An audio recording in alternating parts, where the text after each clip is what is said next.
দেখো এই অঙ্কটা আইআইটি জেমের 2022 সালে পড়েছিল। এটাকে তুমি কীভাবে সলভ করবে? তোমাকে কি দিয়ে দিয়েছে? একটা রেক্টাঙ্গেল দিয়ে দিয়েছে, সেই রেক্টাঙ্গেলের উপর একটা ম্যাপিং ডিফাইন করেছে, দিয়ে ওই ম্যাপিংটার যে ইমেজটা হবে তার ক্ষেত্রফল চেয়েছে। তো এটাকে তুমি কীভাবে করবে? এখন দেখো এইটা যেটা দেওয়া আছে এটাকে তুমি প্রথমে এক্স আর ওয়াই ধরে নিলে, অর্থাৎ পয়েন্টটাকে আমি এক্স কমা ওয়াই আকারে ধরে নিলাম। তার মানে এইটা হলো গিয়ে এক্স, এইটা হলো গিয়ে ওয়াই, অর্থাৎ এস কমা টি যে কোঅর্ডিনেট সিস্টেমটা ছিল সেটাকে আমি নিয়ে যাচ্ছি এক্স কমা ওয়াই দিয়ে ক্ষেত্রফল বার করবো। ক্ষেত্রফল বার করার ফর্মুলাটা তাহলে কী হবে তখন? ডিএক্স ডি ওয়াই, অর্থাৎ এক্স আর ওয়াইয়ের যদি লিমিটটা আমি বার করতে পারি তাহলেই তোমার কাছে ইন্টিগ্রেশনটা ক্লিয়ার হয়ে যাবে, আর তুমি তখন এরিয়াটা বার করে নিতে পারবে। তাহলে তুমি প্রথমে কি করবে? এটাকে ওয়াই নিয়ে আমরা কাজটা শুরু করি, অর্থাৎ ওয়াই সমান গিয়ে দাঁড়াচ্ছে কত? π/2 × 1 - s। এখান থেকে তুমি ইজিলি 1 - s সমান কি পেয়ে যাচ্ছ? 2y/π, আর s সমান তখন কত পাবে? 1 - 2y/π।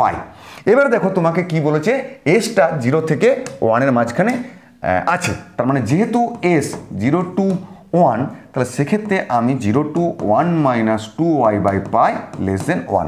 তাহলে 1 বিয়োগ করবে, তাহলে 1 যদি বিয়োগ করি সেক্ষেত্রে আমার কী দাঁড়াচ্ছে বলো তো? 0 তোমার 2y/π <1, তার মানে তোমার হবে 0 to π/2। এইটা হয়ে গেলো তোমার ওয়াইয়ের রেঞ্জটা।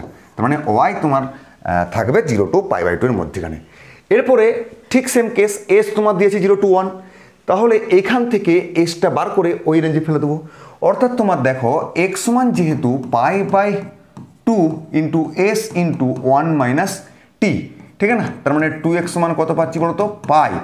এসের মানটা আমরা এখান থেকে বসিয়ে দেবো। এস সমান কি? 1 - 2y/π × 1 - t। তাহলে পাই গুণ করে দাও, π - 2y × 1 - t, তার মানে 1 - t। তাহলে কি পাচ্ছি বলো তো? 1 - t সমান পাচ্ছি 2x/π - 2y। তাহলে t সমান কত পাচ্ছি? 1 - 2x/π - 2y। ঠিক সেম কেস আগের মতোই আমরা করব। কি করব? যেহেতু 0 t <1, সেক্ষেত্রে আমরা এটা বসে দিলে কি পাবো? 1 - 2x/π - 2y <1। ঠিক আগের মতো 1 বিয়োগ করব, তার ফলে আমরা x এর লিমিটটা কত পাবো? 0 x π/2 - y।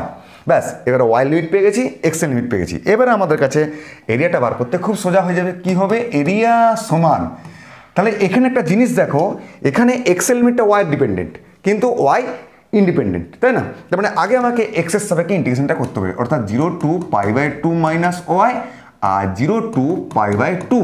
তাহলে এক্স এর আগে তারপরে ওয়াই। ক্লিয়ার? ব্যাস, এরপর তুমি ইন্টিগ্রেশনটা ঝট করে নাও, তাহলেই তোমার কাছে পুরো গল্পটা ক্লিয়ার।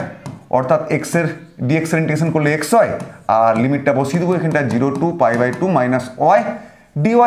ব্যাস, তাহলে মানে 0 to π/2, ঠিক আছে? তার মানে এটা কত হচ্ছে? যদি লিমিটটা বসাই π/2 - y, আপার লিমিট মাইনাস লোয়ার লিমিট তো 0, তার মানে এটা 0 হয়ে গেল। ব্যাস, এরপরে তুমি এটাকে π/2 y হবে, আর এটা হবে y²/2, power rule of integration, এখানে আমি এটা ইউজ করলাম, ঠিক আছে?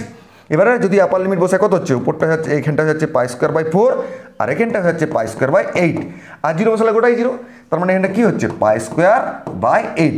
তাহলে দেখো তো তোমার কোন অপশনটা ক্লিয়ার হলো? দেখো সি এর অপশনটা তোমার কাছে চলে এলো। তার মানে এই ইমেজটার যে এরিয়া হবে তা সেটা π²/8 এর সঙ্গে সমান। ক্লিয়ার?